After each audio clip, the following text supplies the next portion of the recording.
যাদের মা বেঁচে আছে তাদের বলছি, আজ মা বেঁচে আছে বলে শ্বশুর বাড়ি থেকে এসে মায়ের কাছে নিঃশ্বাস ফেলতে পারো। আজ আমার মা বেঁচে আছে বলেই মায়ের কাছে এসে আদর যত্ন পাই, 2-4 দিন শুয়ে বসে খেয়ে যেতে পারি। আর যখন মনে হয় আমার মা তো আর সারা জীবন এভাবে থাকবে না, তখনই আমার পুরো দুনিয়াটা অন্ধকার হয়ে যায়, তাই না? কিন্তু আমার তো এই দুনিয়াটা পুরোটাই অন্ধকার, আর অন্ধকার ছিল, এখনও আছে এবং থাকবে, কারণ আমার যে মা নেই। যখন দেখি আমার সাথে থাকা মানুষগুলো তাদের মায়ের কাছে বেড়াতে যায়, মনের দুঃখের কথাগুলো বলে, তখন না অনেক মায়ের কথা মনে পড়ে। সত্যি কথা যেটা, আসলে আল্লাহ তাআলা আমাকে কেন যে মায়ের এই আদর ভালোবাসা থেকে বঞ্চিত করেছে একদম বুঝতে পারি না। আসসালামু আলাইকুম everyone, back to my channel Bangladeshi blogger Laiju. আমি লাইজু বলছি নারায়ণগঞ্জ থেকে। অনেক ভালো লাগা খারাপ লাগা থেকেই আজকের ভিডিওটা নিয়ে হাজির হয়েছে। আসলে মনটা একদম ভালো না, অনেক কষ্ট কঠোর পরিশ্রম করে এই চ্যানেলটা এত দূর অবধি নিয়ে এসেছি। কেন জানি না এখন আর চ্যানেলটাতে কাজও করতে ইচ্ছে করছে না, ভালোও লাগছে না। তো যাই হোক, এই তো এখানে এই চিপসগুলো ভেজে নিয়েছি। এই চিপসগুলো কে কে খেতে পছন্দ করো আর কারা কারা খাওয়া জানাবে। আসলে মনে হয় আমাদের মতো নিম্ন মধ্যবিত্ত ঘরের মানুষরাই কিন্তু এগুলো একটু বেশি খায়। তো যাই হোক, এটা ছিল সন্ধ্যায় একটু চিপস ভেজে নিয়েছিলাম আর একটু চা করেছিলাম। সন্ধ্যার নাস্তা করে তারপরেই তো রান্নায় চলে আসলাম। এখানে হচ্ছে গিয়ে বড় তেলাপিয়া মাছ নিয়েছি। তেলাপিয়া মাছটা এর আগেই আনা ছিল, তো মাছের মাথা আর মাছ রান্না করেছি, আর এতটুকুই ছিল। তো ভাবলাম আজকে আলু আর বেগুন দিয়ে রান্না করি। আলু আর বেগুন সাথে জিরে দিলে কিন্তু বড় বড় মাছে অনেক ভালো লাগে। তো যাই হোক, আমি কিন্তু একটু সবজি খেতে পছন্দ করি, তবে বেগুন তরকারিটা রান্না করলে আমার হাজবেন্ড একটু পছন্দ করে, এছাড়া অন্য কোনো ধরনের সবজি খেতে চায় না। তো আমার ভিডিওটা যারা দেখা শুরু করেছেন তারা যদিও এখনও লাইক দিতে ভুলে গেছেন অনেকেই, প্লিজ লাইকটা দিয়ে ভিডিওটা দেখা শুরু করে দিবেন। আসলে সবাই না সফলতার গল্প শুনতে ভালোবাসে, কিন্তু ব্যর্থতার গল্প কেউ শুনতে চায় না। আসলে ব্যর্থতা নিয়েই কিন্তু সফলতা আসে। প্রথমে কিন্তু সবাইকে একটু ব্যর্থতার মুখ দেখতে হয়। জানি না কখনো সফলতা পাবো কি না। সফলতা হচ্ছে গিয়ে এক প্রকার আকাশের তারার মতো, তাই না? আবার আপনি যখন চোখ বুজবেন দেখবেন তখন কিন্তু একদম আপনার হাতের নাগালে চলে আসছে। তো যাই হোক, এই তো এখানে মাছগুলো ম্যারিনেট করে রেখে দিয়েছি, ওখানে তেল দিয়ে দিয়েছি, ভাত বসিয়ে দিয়েছি, আর এই তো বেগুন কেটে নিচ্ছি, কারণ তাড়াহুড়ো করে কাজ করতে হবে আমাকে। রাতের তো ঠিক তেমন সময় পাওয়া যায় না।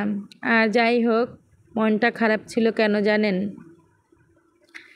ইউটিউব প্ল্যাটফর্মে কাজ করাটা না অনেক কঠিন, অনেক ধৈর্যের ব্যাপার, এবং অনেক কিছু জেনে শুনে বুঝে কাজ করতে হয়। আসলে আমার এই চ্যানেলটাকে না যখন আমি শুরু করেছিলাম তখন আমার চ্যানেলটা কিন্তু ভালো গ্রো করছিল। আমার সাথে পুরাতন অনেক আপুরাই কিন্তু জানে। আসলে যারা নতুন চ্যানেল খুলতে চাচ্ছেন বা খুলেছেন তারা কিন্তু কথাগুলো মন দিয়ে শুনবেন। যখন আমার চ্যানেলটা ভালো গ্রো করছিল তখন কিন্তু আমার একটা ভিডিও ভাইরাল হয়েছিল। তো ভিডিওটা 19K ভিউ হয়েছে। ভিডিওটা থেকে আমি 1400 ঘন্টা ওয়াচ টাইম পেয়েছিলাম। আর কিন্তু বেশি ওয়াচ টাইমের প্রয়োজন বা দরকার ছিল না। কিন্তু যখন সময় শেষের দিকে চলে আসলো, 2-1 মাস হাতে ছিল, তখন আমার প্রায় 1000 ঘন্টা ওয়াচ টাইমের বাকি ছিল। তো পাকনামি করেছিলাম, পাকনামি করে হচ্ছে গিয়ে লাইভ শুরু করে দিলাম। তো লাইভ করলে কিন্তু চ্যানেল একদম ডাউন হয়ে যায়, চ্যানেলের রিচ কমে যায়। তো সেটা ভেবেও কিন্তু লাইভ করেছিলাম একটানা কয়েকদিন। তো লাইভেও কিন্তু ঠিক তেমন সফলতা পাইনি, তবে কিছুটা হলেও সময় অর্জন করে নিতে পেরেছি। তো যাই হোক, একটা চ্যানেল চালাতে গেলে না অনেক কিছু বিবেচনা করে চালাতে হয়। চ্যানেলের ভিডিওতে অনেকগুলো মিউজিক দিয়েছিলাম, তো তখন কিন্তু কপিরাইট আসেনি। আমি ভিডিও রিলেটিভ কথাটা কমই বলছি। আসলে রান্না খাওয়া দাওয়াই তো আমাদের জীবন। তো দেখতেই তো পাচ্ছেন কি রান্না করছি আর কিভাবে রান্না করছি। তো তখন কিন্তু কপিরাইট আসেনি। তো যখন চ্যানেলটা মনিটাইজ হলো, মনিটাইজের পরে কিন্তু প্রায় 4 মাস পরে আমার একসাথে প্রায় 19টা ভিডিওতে কপিরাইট এসেছে 2 দিনের মধ্যে। এখন মনটা কি খারাপ হবে না ভালো হবে সেটা আপনারাই বলুন। প্রচুর পরিমাণে মনটা খারাপ হয়ে গেছে। তো যাই হোক, কপিরাইট এসেছে, এতে কিন্তু এক প্রকার খারাপ লাগা কাজ করেছে, আবার ভালো লাগা কাজ খারাপ লাগা কাজ করেওনি, কারণ কপিরাইট রিমুভ করা যায়। তো অনেক চেষ্টা করেও না আমি পারিনি, হয়তো এটাতে আমার অনেক সময় দিতে হবে। আসলে এতে কিন্তু কারোর সাহায্য আপনি যদিও চান পাবেন না। কারণ কি জানেন, ইউটিউব প্ল্যাটফর্মে আসলে নিজেকে লড়াই করে নিজেকে সব কিছু শিখে নিতে হয়।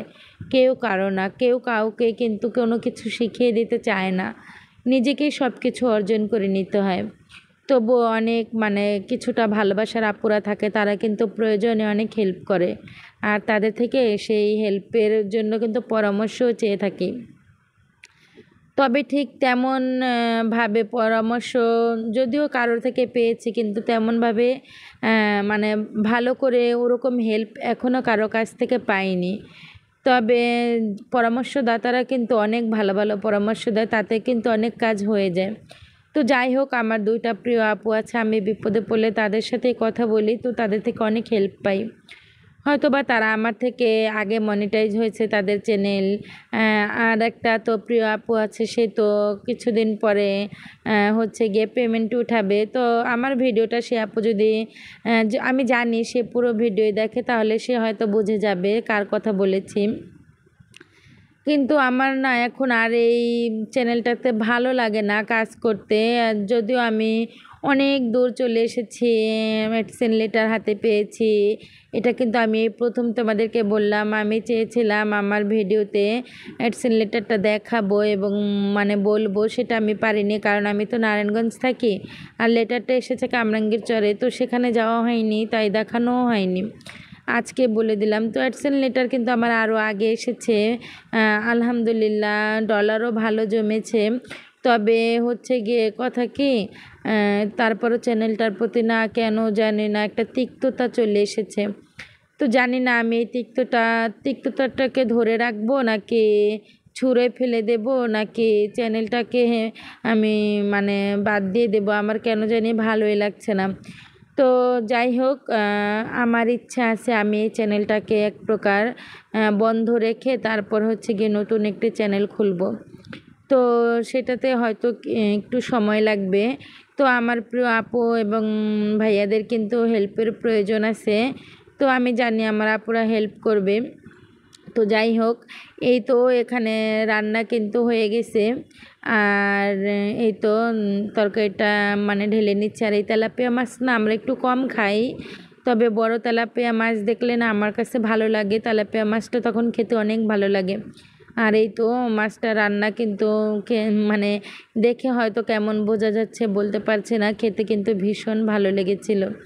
আর আমি তো ডায়াবেটিসের রোগী, কেন জানি না ভালো তরকারি হলে আমার না বেশি করে ভাত খেতে ইচ্ছে করে। হয়তো যার যেটা নেই সেটার প্রতি চাওয়া তার বেশি থেকে যায়, তাই না? তো যাই হোক, এই তো তরকারিটা বেড়ে নিয়েছি দুজনার জন্য, এখন রাতে খাবার খেতে বসে পড়েছি। আর এই যে দেখো গুটি গুটি পায়ে আমাদের সাথে একজন বসেছে। আসলে আমার সংসারটা যদি এমন পরিপূর্ণতা পেত তাহলে কিন্তু অনেক ভালো লাগতো। এই যে গুটি গুটি পা দুটো না আমার কাছে বেশ ভালো লাগছে।